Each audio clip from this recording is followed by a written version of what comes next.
Thanks.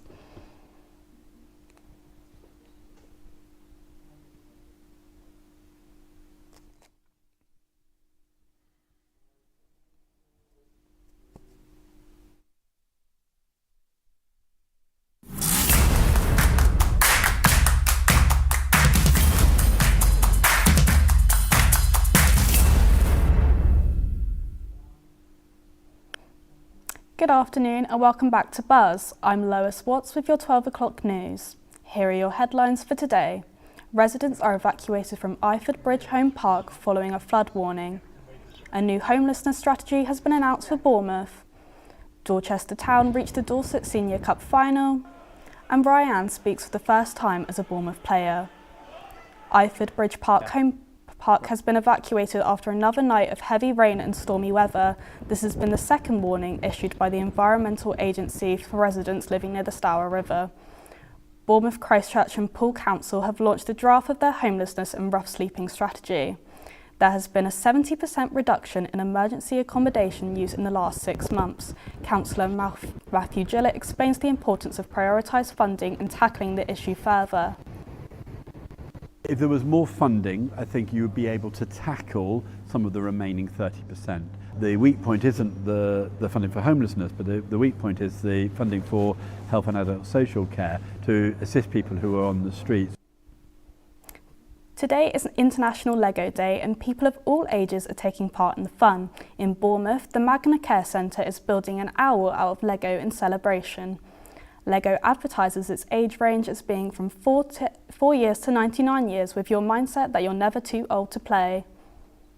Opportunities for filmmakers are always growing in Dorset, with Purbeck Film Festival being the main doorway in the industry for graduating students. Tiana Hines has been speaking to a recent winner. The Purbeck Film Festival short film competition aims to offer up-and-coming filmmakers a platform to show and present their work to gain recognition in the industry. The 2025 winner went to student Aliyah Hussain for the heartwarming story about the value of friendship in a time of uncertainty. Justina Reynolds got the chance to interview her. What did it mean to win the Student Short Film Award at Purbeck Film Festival? It kind of like re-energized me.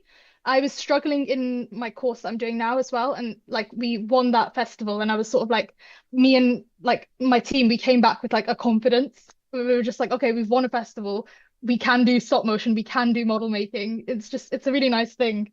Like, it was such a lovely win. Aliyah hopes in the future many more students follow in her footsteps and submit pieces of work to showcase their skills and to break into the film industry. Tiana Hines, Buzz News, Bournemouth. That's all for your news roundup. Now passing over to the sports news.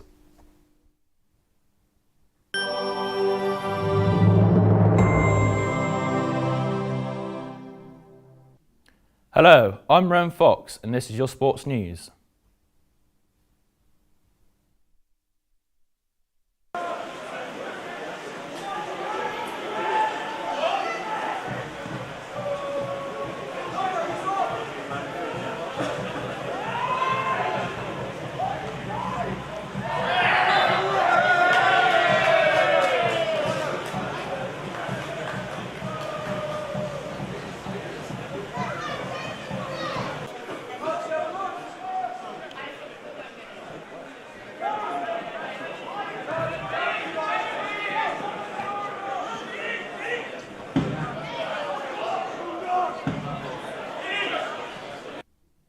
AFC Bournemouth have announced their fourth signing of the January transfer window, bringing in 19-year-old Brazilian forward Ryan from Vasco da Gama.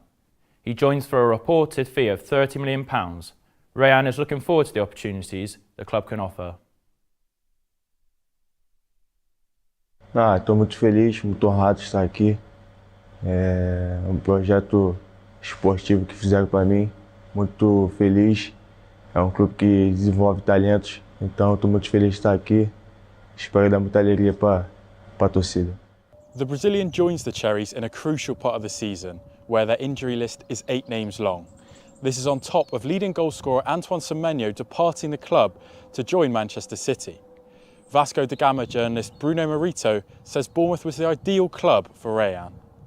and Bournemouth now seems to be the club that can develop Ryan in the Europe before the next big stage. Rayan could feature as soon as Saturday, where Bournemouth travel to Wolves as Andone Iraola's side look to build on their 3-2 win against Liverpool. Finn Payne, Buzz News, Bournemouth. It's been a whirlwind few days for Paul Bourne, Bournemouth University alumni Bradley Curry. Scotland were not set to partake in next month's T20 World Cup, but were drafted in as replacements for Bangladesh, who refused to play in India. Curry has received a call-up and, speaking to Buzz News, said he is looking forward to his second World Cup.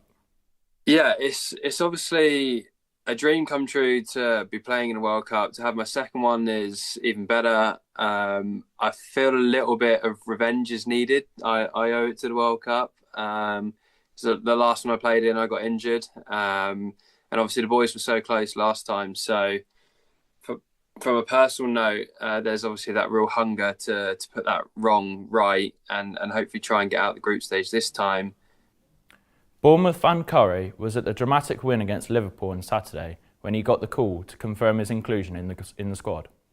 Drawn into a group with England, the West Indies, Nepal and Italy, Curry hopes his side can cause some shocks with this unexpected opportunity. I think it could be a fascinating group, and I think for all neutrals as well as sort of from a Cricket Scotland point of view, obviously, I just hope there's a bit of drama in this group, and hopefully we can be there to cause it, because ultimately it's a bit of a free hit for us. Bournemouth under-21s defeated Sheffield United 2-1 last night in the Premier League Cup after a brace from Eugene Nyarko. The Cherries got off to a quick start after Nyarko put them ahead after 11 minutes with a diving header at the back post. On the stroke of the 78th minute, Bournemouth doubled their lead after an effort from Charlie Day was parried out to the feet of Nyarko, who slotted the ball into the roof of the net. The Blades got one back a few minutes before the final whistle, but the Cherries saw out the win and advanced to the quarter-finals of the competition, the furthest they've ever been in their history. That's all we've got time for right now. Join us later at 4:15 for your afternoon news. To keep up to date with all our news, go to our website buzz.bournemouth.ac.uk.